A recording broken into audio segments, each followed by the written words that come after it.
गृह मंत्री ने लेह एपेक्स बॉडी (एबीएल) और कारगिल डेमोक्रेटिक अलायंस (केडीए) से कहा है कि नौकरियों, भूमि और संस्कृति से संबंधित उनकी चिंताओं का ध्यान रखा जाएगा, लेकिन क्या सरकार लद्दाख को संविधान की 6ठी अनुसूची में शामिल करेगी?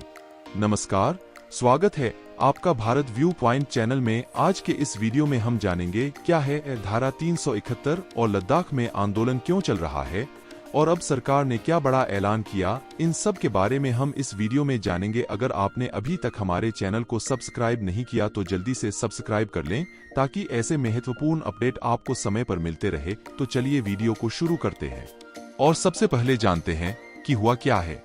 हाल ही में विरोध प्रदर्शनों का सामना कर रहे लद्दाख के प्रतिनिधियों के साथ एक बैठक में केंद्रीय गृह मंत्री अमित शाह ने इस क्षेत्र में धारा 371 जैसी सुरक्षा बढ़ाने की पेशकश की। समझा जाता है कि शाह ने लेह एपेक्स बॉडी (एबीएल) और कारगिल डेमोक्रेटिक अलायंस (केडीए) से कहा है कि नौकरियों, भूमि और संस्कृति से संबंधित उनकी चिंताओं का ध्यान रखा जाएगा, लेकिन सरकार लद्दाख को संविधान की 6ठी अनुसूची में शामिल करेगी या नहीं यह अभी तक स्पष्ट नहीं है।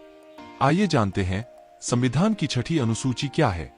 अगस्त 2019 में अनुच्छेद 370 को निरस्त करने और उसके बाद जम्मू और कश्मीर पुनर्गठन अधिनियम 2019 के अधिनियमन के बाद लद्दाख को बिना विधायिका के एक अलग केंद्र शासित प्रदेश के रूप में मान्यता दी गई है।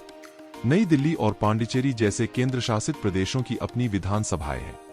अलग होने के बाद से एबीएल और केडीए जैसे संगठनों ने मांग की है कि लद्दाख को 6ठी अनुसूची के तहत शामिल किया जाए।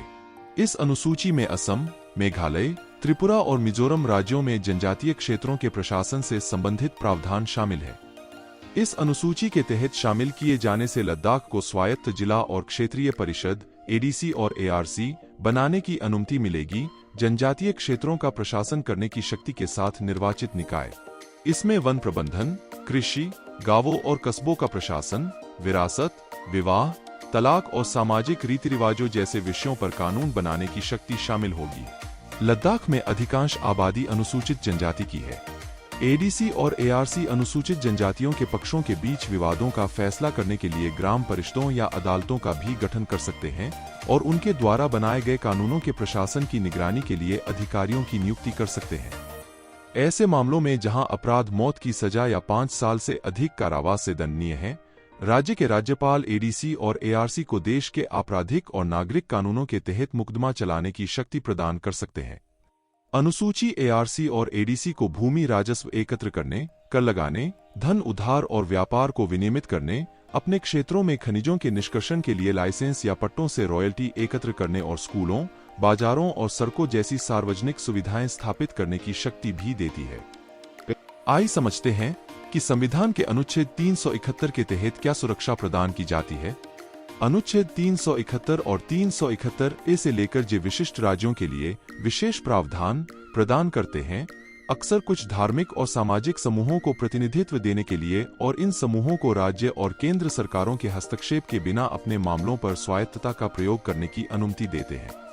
अनुच्छेद 371 के तहत विशेष प्रावधान 6ठी अनुसूची के तहत एडीसी और एआरसी को प्रदान की जाने वाली व्यापक स्वायत्तता को रोकते हुए लद्दाख की स्थानीय आबादी को सुरक्षा प्रदान करने की अनुमति देंगे।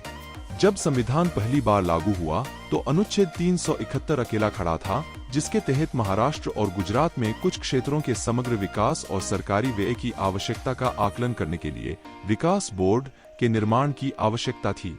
जैसे जैसे नए राज्य बने और अधिक विशेष प्रावधान पेश किए गए, अनुच्छेद 371 ए के तहत, जिसमें नागालैंड से संबंधित प्रावधान शामिल हैं, संसद ऐसे कानून नहीं बना सकती जो नागाओं की सामाजिक, धार्मिक या प्रथागत कानूनी प्रथाओं या राज्य विधानसभा की सहमति के बिना भूमि के हस्तांतरण और स्वामित्व को प्रभावित करते हैं।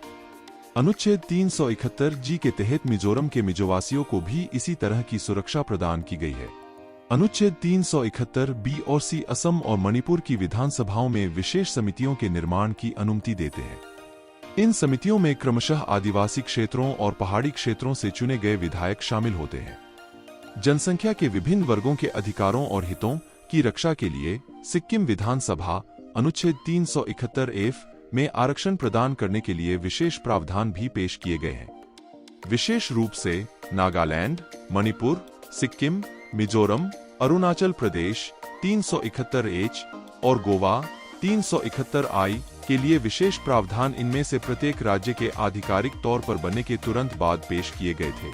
यदि लद्दाख के लिए विशेष प्रावधान पेश किए जाते हैं तो यह पहली बार होगा जब उन्हें किसी राज्य के बजाय केंद्र शासित प्रदेश के लिए पेश किया जाएगा।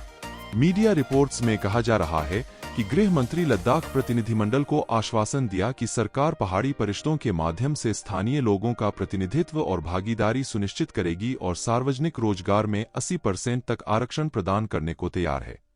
आज के लिए वीडियो में इतना ही। अगर इस मामले से जुड़ा हुआ कोई और अपडेट आता है तो इस चैनल पर आपको वीडियो जरूर मिलेगा। अगर आपको हमारा यह वीडियो पसंद आया तो वीडियो को लाइक करिए।